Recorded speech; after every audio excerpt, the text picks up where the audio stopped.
بسم اللہ الرحمن الرحیم۔ ان حالات میں کبھی بھول کر بھی نماز نہ پڑھنا، کیونکہ یہ بہت بڑا گناہ ہے اور نماز کسی صورت قبول نہیں ہوگی۔ نیند کے غلبے کے وقت نماز پڑھنا۔ رسول اللہ صلی اللہ علیہ وسلم نے فرمایا، برواریت حضرت انس بن مالک، تم میں سے جب کسی کو نماز پڑھتے پڑھتے نیند کا غلبہ ہونے لگے تو اسے چاہیے کہ سو جائے، یہاں تک کہ نیند کا خمار کچھ نکل جائے اور وہ یہ سمجھ سکے کہ میں کیا پڑھ رہا ہوں۔ حضرت عائشہ سے روایت ہے کہ رسول اللہ صلی اللہ علیہ وسلم نے فرمایا، جب تم میں سے کسی کو نماز میں نیند آنے لگے تو اسے چاہیے کہ اپنے بستر پر آ کر سو جائے، کیونکہ اس حالت میں اسے پتہ ہی نہیں چلے گا کہ وہ اپنے بارے میں دعا کر رہا ہے یا بد دعا کر رہا ہے۔ شارحین حدیث نے اس حدیث کو صلاۃ اللیل پر محمول کیا ہے، چونکہ رات کے وقت نیند کا غلبہ ہوتا ہے، اسی لیے صلاۃ اللیل کی ادائیگی کے لیے اس بات کا خیال رکھنا ضروری ہے کہ نیند کا خمار بالکل زائل ہو جائے، اس کے بعد نماز ادا کی جائے، جبکہ بعض حضرات اس حدیث کو عام قرار دیتے ہیں کہ یہ حدیث فرض اور نقل سب کے بارے میں ہے۔ اس صورت میں یہ واضح ضروری ہے کہ فرض نماز کی ادائیگی میں اگر کافی وقت باقی ہو تو غلبہ نیند کی صورت میں کچھ دیر آرام کر کے نماز پڑھ لے، اور اگر وقت تنگ ہو رہا ہو اور نماز قضا ہونے کا خطرہ ہو تو اپنی پوری کوشش کرے اور اپنے آپ سے نیند اور سستی کو زائل کر کے نماز ادا کرے۔ حضرت ابو قتادہ رضی اللہ تعالیٰ عنہ فرماتے ہیں کہ رسول اللہ صلی اللہ علیہ وسلم نے فرمایا، تفریط نماز میں کوتاہی نیند میں نہیں ہے، تفریط تو بیداری میں ہوتی ہے، یعنی نیند میں اگر کسی شخص سے کبھی کوئی نماز فوت ہو جائے تو یہ تفریط نہیں کہلائے گی۔ تفریط یہ ہے کہ انسان جان بوجھ کر نماز میں اتنی تاخیر کرے کہ دوسری نماز کا وقت داخل ہو جائے، جیسا کہ شرح المشاقات الطیبی میں ہے۔ اس سے نیند کو نماز پر فوقیت دینے کا وہم پیدا نہیں ہونا چاہیے، بلکہ مذکورہ حدیث میں تو نماز جیسے عظیم فریضے کو بہتر انداز میں خشوع و خضوع اور بھرپور توجہ کے ساتھ ادا کرنے کا حکم دیا گیا ہے۔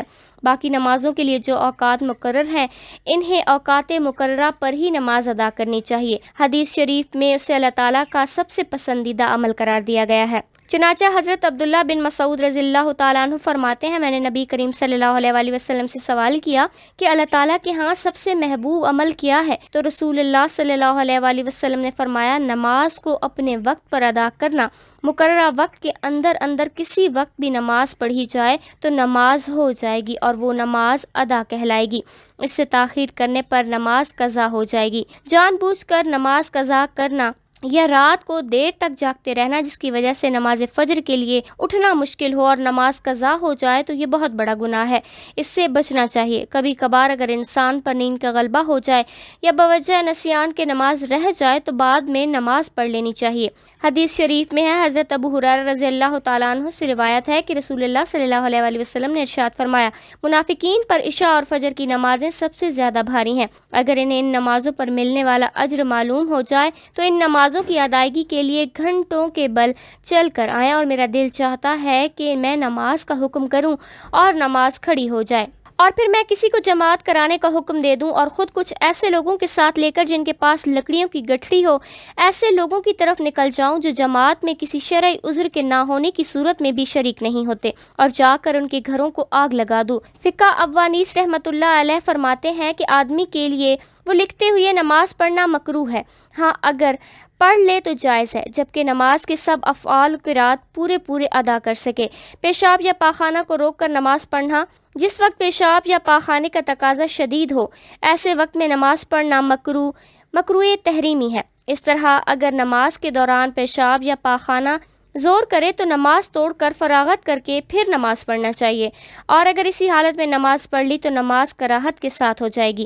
اور گناہ ہوگا۔ لیکن اگر وقت تنگ ہو، اس طور پر کہ اگر وضو میں مشغول ہوگا تو نماز کا وقت ختم ہو جائے گا، تو پہلے نماز پڑھ لے، اس لیے کہ نماز قضا کرنے کا گناہ زیادہ سخت ہے بنسبت کراہت کے ساتھ نماز پڑھنے کی صورت مسئولہ میں، چونکہ وقت تنگ ہونے کا عذر نہیں ہے، اسی لیے پہلے پیشاب پاخانہ استنجا سے فارغ ہو کر وضو کرے، پھر مغرب کی نماز پڑھے۔ پیشاب پاخانہ لگے ہونے کی حالت میں نماز پڑھنے کی ممانعت احادیث مبارکہ میں آئی ہے۔ ذیل میں چند احادیث نقل کی جاتی ہیں۔ حضرت الشام بن عروہ اپنے والد عروہ سے روایت کرتے ہیں کہ حضرت عبداللہ بن ارقم رضی اللہ تعالیٰ عنہ لوگوں کی امامت کرایا کرتے تھے۔ ایک دن جماعت کا وقت ہو گیا تو آپ قضائے حاجت کے لیے چلے گئے، پھر واپس آئے تو فرمایا کہ میں نے رسول اللہ صلی اللہ علیہ وسلم کو یہ فرماتے ہوئے سنا کہ جب تم میں سے کسی کو پاخانہ لگا ہو تو نماز پڑھنے سے پہلے اس سے فارغ ہوئے حضرت صوبان رضی اللہ تعالیٰ عنہ سے روایت ہے کہ رسول اللہ صلی اللہ علیہ وسلم نے فرمایا، کسی شخص کے لیے یہ جائز نہیں کہ دوسرے کے گھر میں تانک جھانک کرے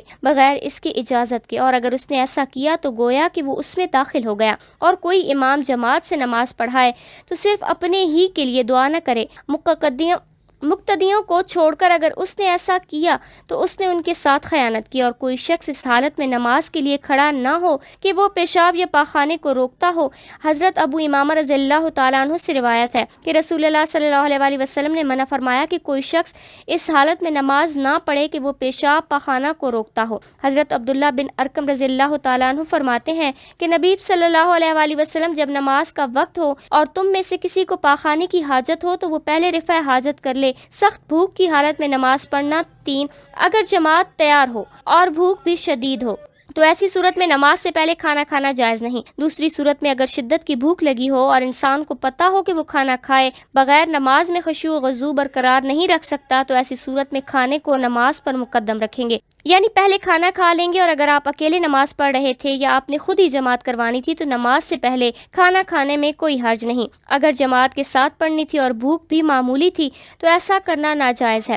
فقیہ ابو انیس رحمۃ اللہ علیہ فرماتے ہیں، جب آدمی کے سامنے کھانا رکھا جائے اور نماز کے لیے اقامت کہی جا چکی ہو تو کھانے سے فراغت حاصل کرنے میں کچھ حرج نہیں، پھر نماز پڑھ لے جبکہ نماز قضا ہو جانے کا خوف نہ ہو۔ اس لیے اگر نماز کے لیے کھانا کھانے سے پہلے کھڑا ہو جائے تو پھر تمہارا دل کھانے میں مشغول رہے گا، لہٰذا بہتر یہ ہے کہ پہلے کھانا کھا لیں پھر نماز پڑھ لیں تاکہ نماز میں پوری توجہ حاصل ہو۔ حضرت نافع رضی اللہ تعالیٰ عنہ سے روایت ہے کہ نبی کریم صلی اللہ علیہ وسلم نے فرمایا، جب تم میں سے کوئی کھانا کھائے تو ہرگز جلدی نہ کرے یہاں تک کہ اس سے فارغ نہ ہو لے، اگرچہ نماز کے لیے اقامت کہی جائے۔ حضرت عائشہ رضی اللہ تعالیٰ عنہ بن عمر اور انس بن مالک رضی اللہ تعالیٰ عنہ سے روایت ہے کہ رسول اللہ صلی اللہ علیہ وسلم نے فرمایا، جب نماز کھڑی ہو جائے اور رات کا کھانا بھی سامنے آ جائے تو رات کے کھانے سے پہل کرو۔ جب نماز کھڑی ہو جائے اور کھانے پینے کی اشیاء سامنے موجود ہوں تو مناسب یہ ہے کہ کھانے پینے سے پہل کی جائے تاکہ نمازی کی بھوک ختم ہو جائے اور اس کا ذہن دوبارہ نماز کھانے کی طرف نہ لگا رہے، لیکن اس کی شرط یہ ہے کہ نماز کا وقت تنگ نہ ہو اور کھانے کی ضرورت اور اس کی چاہت بھی ہو۔